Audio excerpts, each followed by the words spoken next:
Morning বন্ধুরা, বুক ব্লগে তোমাদের আজকে আবার একটা নতুন ব্লগ নিয়ে চলে এসেছি। দেখো, মহারানীর এখনও সকাল হয়নি, এখনও ঘুমোচ্ছি। স্কুল ছুটি বলে হাতে যা পেয়েছে তাই করছে। আর আমার সকাল সকাল সকালের কাজ শুরু হয়ে গেছে। ঘর দুয়ার মোছামুছি শুরু করে দিয়েছি।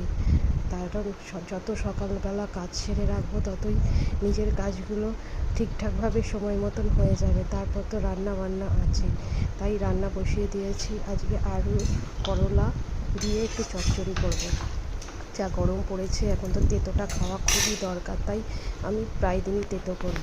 আর 2 পিস মাছ ছিল, আর ওই দু পিস মাছ করে দেবো ভাবলাম। সাথে ডালও করেছি।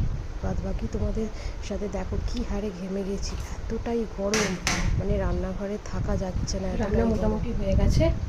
আর মাছের ঝাল হবে, 2টো মাছ রয়েছে আজকে। আর তোমাদের প্রথমে রান্নাটা আমি শেয়ার